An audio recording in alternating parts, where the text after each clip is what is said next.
Hoje a gente vai analisar em detalhes uma proposta de viagem que, olha, parece coisa de cinema. 13 dias explorando o Japão e bem no outono de 2026. A ideia aqui é uma jornada que começa na Tóquio superfuturista e termina lá no coração cultural do país, em Kyoto. Bora ver o que tem de tão especial nesse roteiro? A data da viagem é novembro, e essa escolha não é à toa não. O que se busca é isso aqui, ó, um verdadeiro espetáculo de cores, de tradição. É aquela época mágica em que o outono japonês pinta tudo com os tons de vermelho, de dourado. Sério, parece que a paisagem saiu direto de uma obra de arte. Um sonho de outono. Mas o que será que torna essa estação tão mágica por lá? O roteiro dá umas pistas bem interessantes. Vamos dar uma olhada. Olha só que legal, a experiência vai muito além do que se vê. Claro, tem as paisagens deslumbrantes com aquelas famosas folhas de bordo vermelhinhas, as momiji. Mas não é só isso. A viagem promete uma imersão nos festivais da estação, sabe? E nos sabores. Pense em cogumelos matsutake, castanhas. E para fechar, ainda pega o comecinho das iluminações de inverno. É uma atmosfera única. Tóquio, futuro e tradição. É aqui que a aventura começa. E Tóquio é essa loucura, né? Um lugar que consegue ser, ao mesmo tempo, super moderno e mega tradicional. E o roteiro parece que foi desenhado justamente para explorar esses contrastes. E essa imagem dupla mostra isso perfeitamente. De um lado, a gente tem toda a paz, a história do Templo Sensoji, e do outro, BUM! Akihabara, aquela explosão de luzes, de som, o paraíso da cultura pop. A ideia do roteiro é justamente mergulhar de cabeça nessas duas realidades, que convivem lado a lado. E na prática, como funciona essa mistura em Tóquio?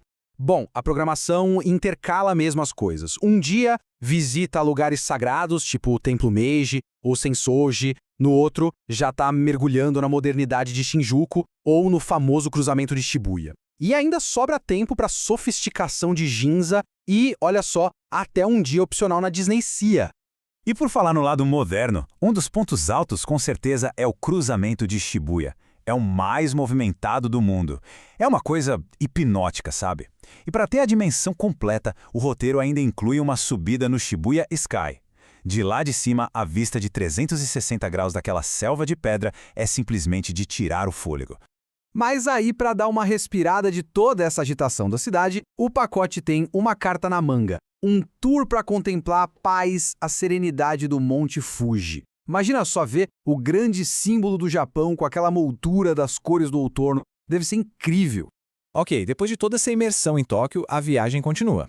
E em grande estilo, hein?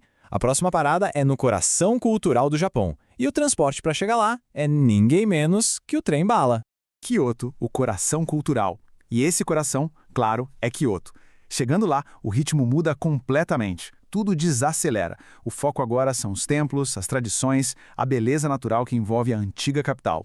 O roteiro de Kyoto é para mergulhar fundo mesmo na cultura japonesa. É para andar pelas ruas de Gion, sabe, o distrito das geishas, e percorrer os caminhos sagrados de templos como o Pavilhão Dourado e o Fushimi Inari. E a experiência fica completa com um passeio pela floresta de bambu e a participação numa cerimônia do chá super tradicional. E um dos lugares que, com certeza, é um ponto alto é o Kinkakuji, o templo do Pavilhão Dourado. Ele é uau! Inteirinho coberto com folhas de ouro. O reflexo dele no lago cria uma cena de paz, de serenidade. É uma daquelas imagens clássicas do Japão, sabe?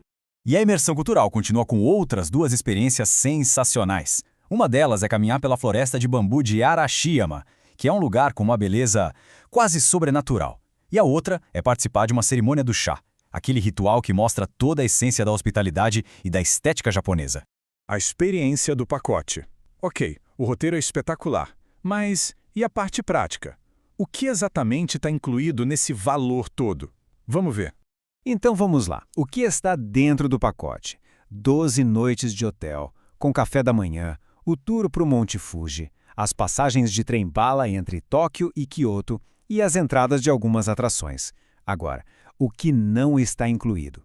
A passagem aérea internacional, seguro-viagem e a maior parte das refeições, como almoço e jantar. Isso é importante ter em mente. E o valor para tudo isso? O preço do pacote terrestre por pessoa fica em $5.490. Esse é o custo para ter toda essa estrutura da viagem já organizada lá no Japão.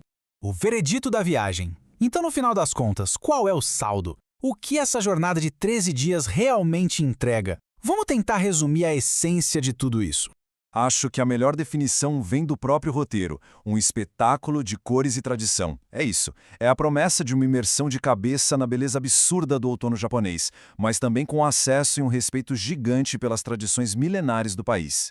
No fim das contas, a experiência parece ser toda sobre essa dualidade, né? Uma jornada entre o antigo e o novo. É uma viagem que fica o tempo todo navegando entre o Japão do futuro, lá de Tóquio, e o Japão que parece parado no tempo, de Kyoto. E aí fica a pergunta, como será que essa viagem entre dois mundos tão diferentes ressoa em cada pessoa? Fica aí pra gente pensar.